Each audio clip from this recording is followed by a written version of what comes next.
Okay, hey YouTube, another update.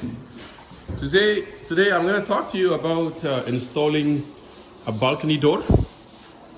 So the way we install this is Samson and I did it. I first tried to get a level ground here. So below this is a concrete line, concrete wall, and as you already know that this wall is 3-inch on both sides, 3-inch ICF foam, and then concrete inside. So what we were trying to do is to have this 6-inch balcony door sit on concrete, not on the foam. 3-inch foam is over here. So actually when I stand here, it moves a little bit. I don't know if you can see it in the camera, but it moves because it's sitting on a foam. So how am I going to overcome this? I thought about it a lot.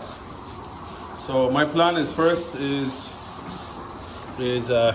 put that poly underneath, right, on the concrete. The Chris, the guy who put concrete on this side, he troweled it so that it's it's beautiful.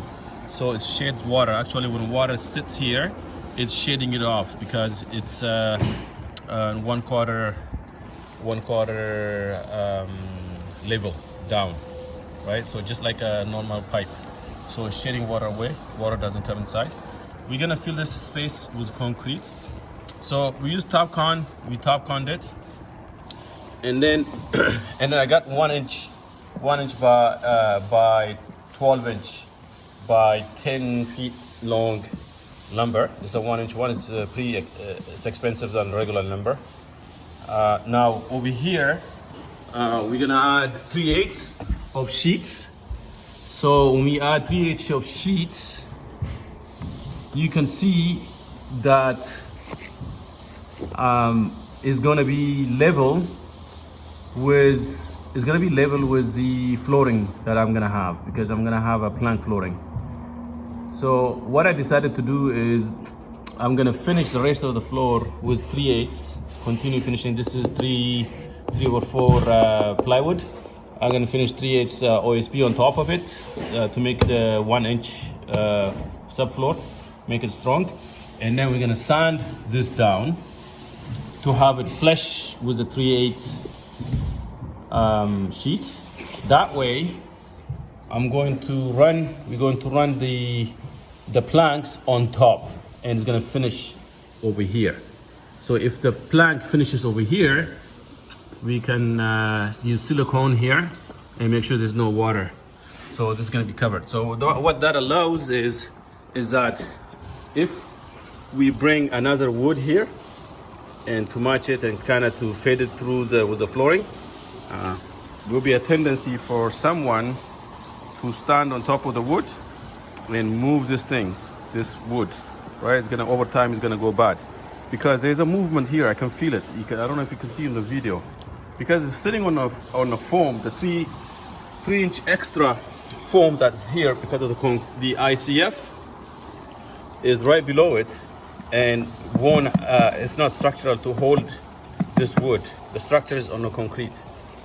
So the way I'm going to overcome this is by naturally allowing people to not stand on it. So by having it like that on my foot, I'm not actually standing, I'm standing on my heel on the structure side. On this side is just half of my foot. It's just, basically my finger parts are sitting there. Okay, so when I go outside, I'm coming in like this. I'm not standing on anything, and I'm going over like that. Okay, so that's the idea. Now you can see here, what we did was Samson built this frame. He's a precise framer, His framing work is amazing. So he framed it like all this, he framed it. I prepared that. And then now together we put this as a kind of holding, and then we stood it we leveled it, we plumbed it. So it only need this shim, that's it. So only that shim, the rest is flush. It's nicely flushed. Chris is a guy who filled this concrete for me.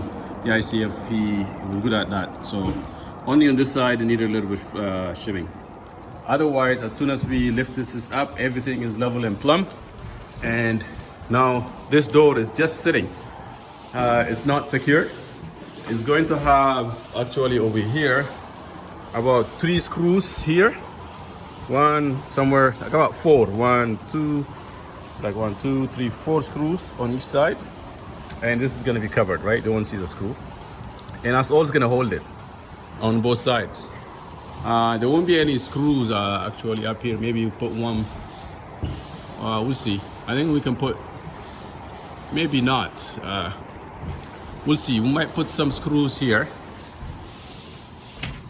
We might put a couple of screws here. And that's it.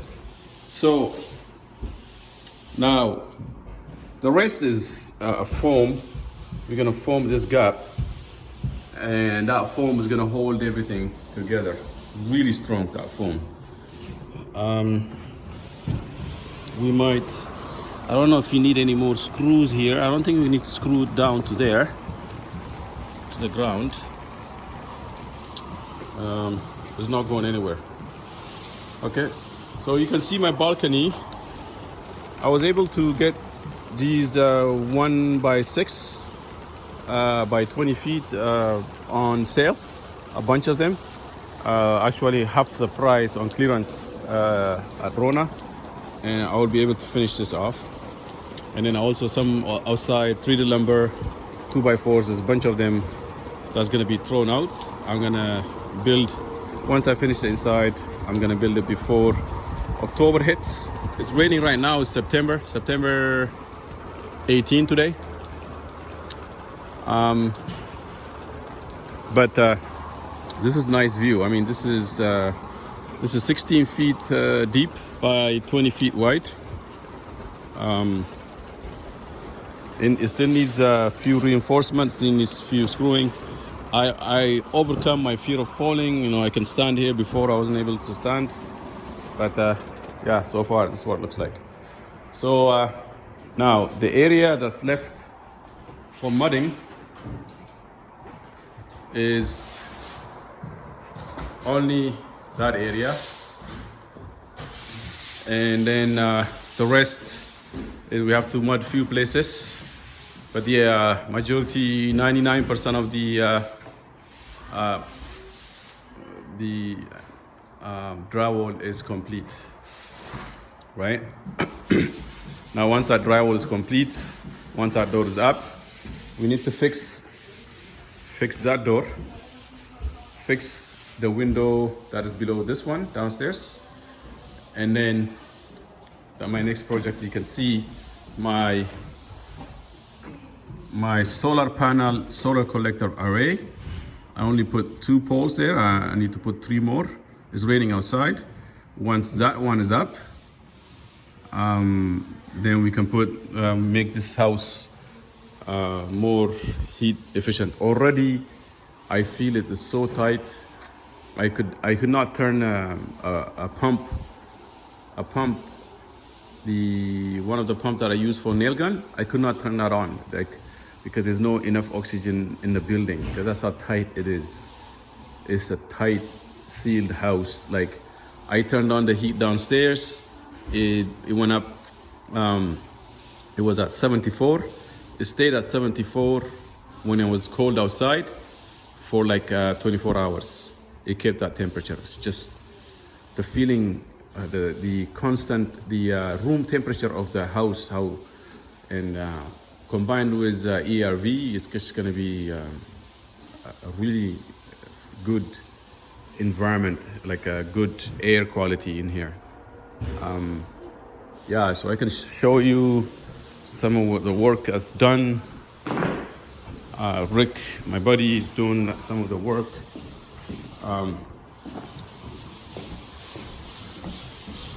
Although you can see here,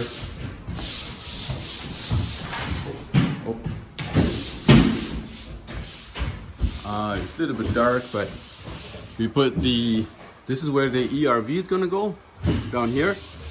And I don't know if you can see it. Oh, it's dark. There's no light. But basically, we start putting some plumbing, duct work in the attic. It's like 80% done. And once that's done, we start putting cabinets, and then we move up here. It's still a lot of work, but it's getting there. Okay.